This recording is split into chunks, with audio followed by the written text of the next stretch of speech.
வாழ்க்கையின் இன்றைய நாளுக்கான வார்த்தை. நன்றியறிதல் உள்ளவர்களாயும் இருங்கள்.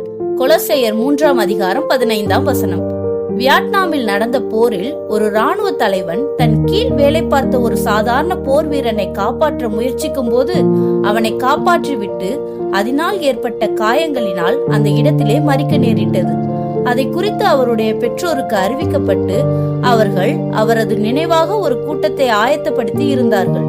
அப்பொழுது அந்த கூட்டத்திற்கு அந்த போர் வீரனையும் அழைத்திருந்தார்கள்.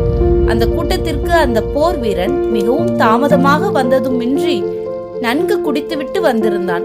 அங்கிருந்த உணவுப் பொருட்களை அனாவசியமாக சாப்பிட்டதுமன்றி தன்னை காப்பாற்றிய அந்த தலைவனுக்கு தன் சார்பாக ஒரு நன்றியை கூட தெரிவிக்கவில்லை. மட்டுமல்ல, சாப்பிட்டு முடித்தவுடன் தன்னை அழைத்திருந்த அந்த குடும்பத்திற்கு ஒரு நன்றியை கூட தெரிவிக்காமல் பேசாமல் போய்விட்டான். அவன் போன உடனே அந்த தலைவனின் தாயார் கதறி அழுது, இந்த நன்றியில்லாத மனிதனுக்காகவா என் மகன் தன் ஜீவனை கொடுத்தான் என்று கதறினார்கள்.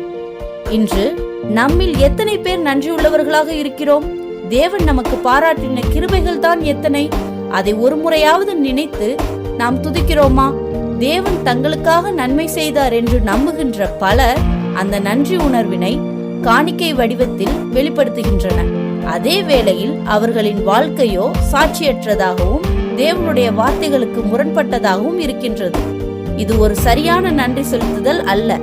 நாம் வாழ்கின்ற விதத்தினால் தேவனை மகிமைப்படுத்த தவறவிட்டு காணிக்கைகளினால் கர்த்தருக்கு நன்றி கூற விரும்புவதை தேவன் ஒருபோதும் விரும்ப மாட்டார். நாம் தேவனுக்கு நன்றி செலுத்திட விரும்பினால் முதலாவது அவர் விரும்புகின்ற பரிசுத்த ஜீவியத்தை செய்ய வேண்டும். குணங்களாலும் சுவாபங்களாலும் அவருக்கு சாட்சியாக வாழ்வோம். ஆமென். God bless you. Have a nice day.